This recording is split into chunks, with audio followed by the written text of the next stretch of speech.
folks. Paul Green here. Do you suffer from arthritis? My mother did. It's hereditary. Looks like I'm suffering from it now as well. I'm 65 and noticing it primarily in my hands, my lower back especially. It was worse 10 years ago when I golfed a lot. My neck and my shoulders. Now you can see I'm a big bookworm here. I'm reading a book now called Conquering Arthritis by Barbara Allen. It's on my Kindle, so I can't really show it.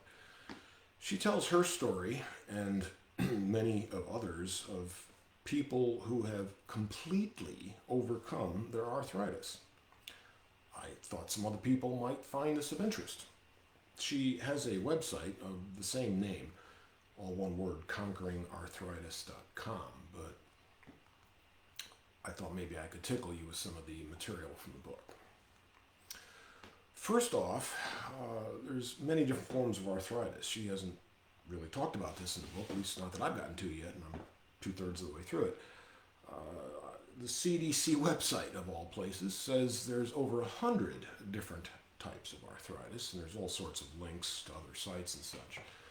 But there's three of the most common forms of arthritis, and those are, big words, osteoarthritis, rheumatoid arthritis, and psoriatic arthritis. The most common is osteoarthritis. That's the degenerative joint disease. A lot of people could just call it the wear and tear arthritis. It occurs most frequently in load-bearing joints like the feet, mainly the knees and the hips that people get replaced. It generally affects older people, and many of those are overweight. Rheumatoid and psoriatic arthritis are actually autoimmune diseases. That's where your immune system attacks healthy cells in your body by mistake. Allen's book really deals with the latter two. And as a bit of a lead-in, most people are familiar with food allergies.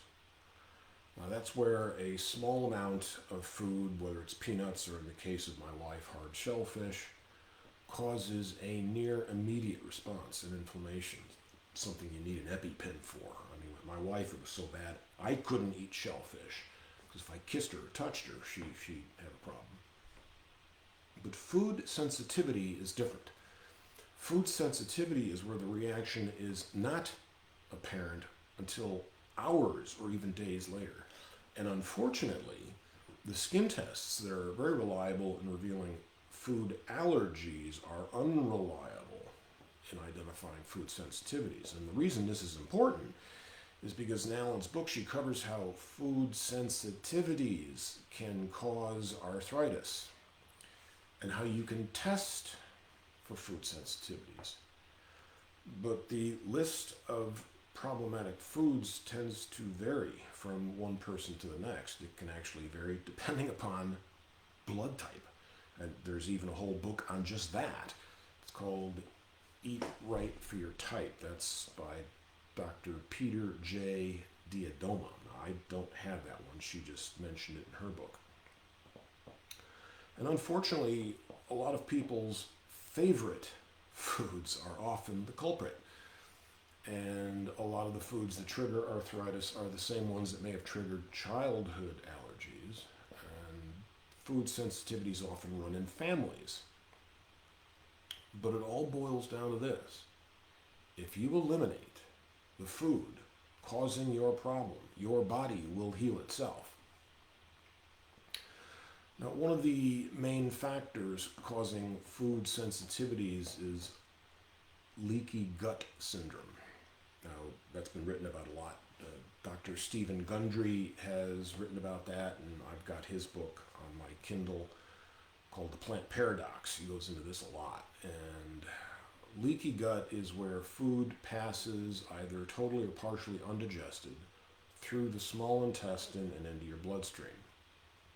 Now, there's a number of factors that can cause this. And, for example, taking non-steroidal anti-inflammatory drugs, those are known as NSAIDs, And those include, to name just a few, because there's a bunch, Advil, Aleve, Celebrex, Motrin, Pamprin. And unfortunately, it can take months for your body to heal after you stop taking those. Even aspirin can cause problems and do other potential damage, although it has other benefits. Pros and cons with everything.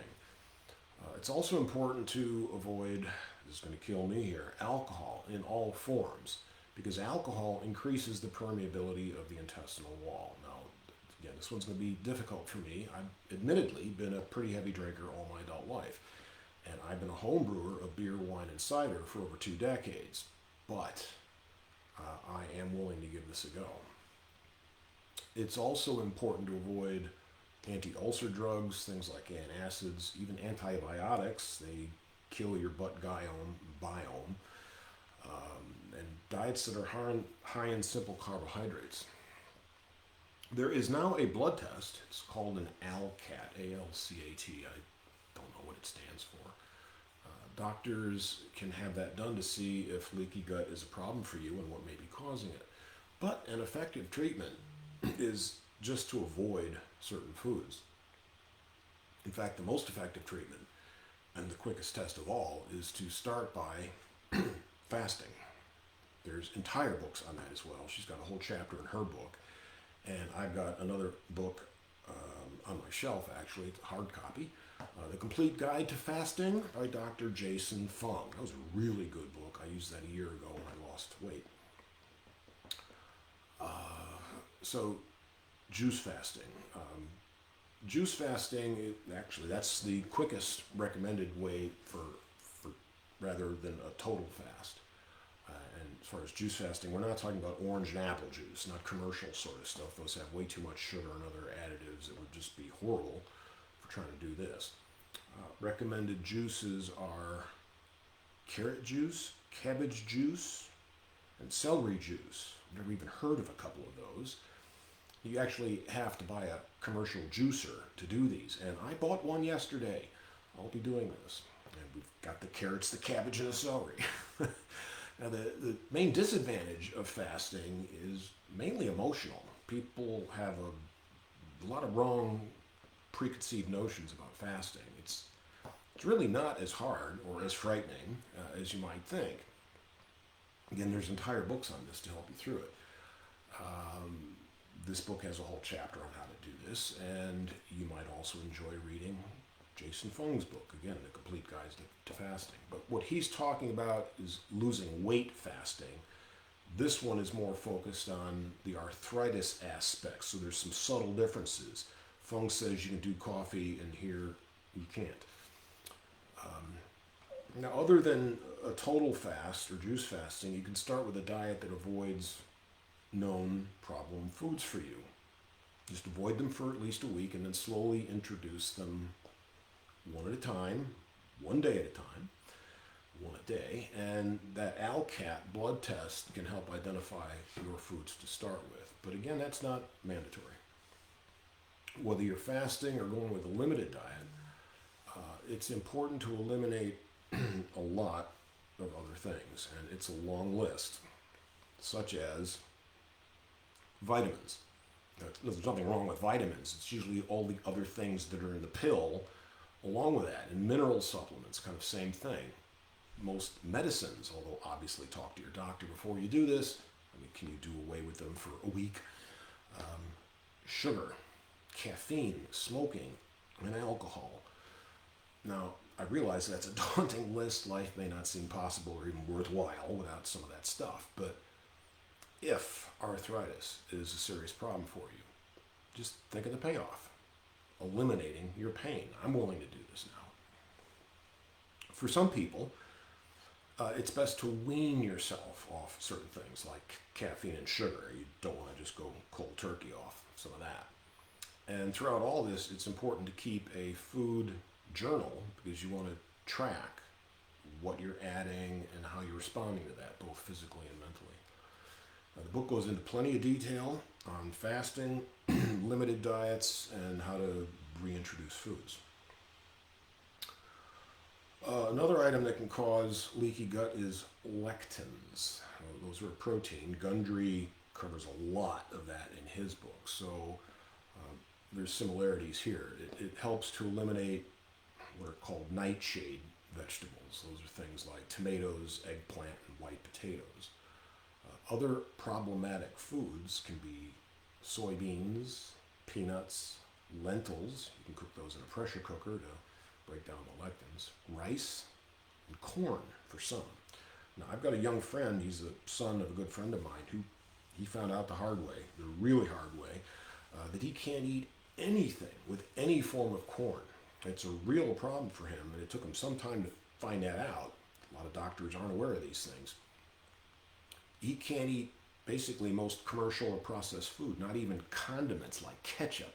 He has to make that by himself on his own.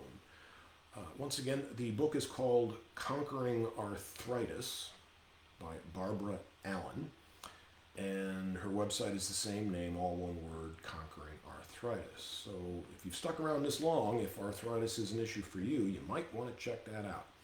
So I hope some of you found this helpful. So far, I've been, for the last 4 years, been taking CBD oil to control my pain. But I can tell it's been slowly increasing, and I am going to give juice fasting and this method a try. I'll even be going dry of alcohol for the longest period of my life, but I'm willing to do this. So please comment below if you've got any personal stories or examples you'd like to add, and please visit my YouTube channel. I'll add this one to my playlist on health and wellness. So that's all for now. See you next time.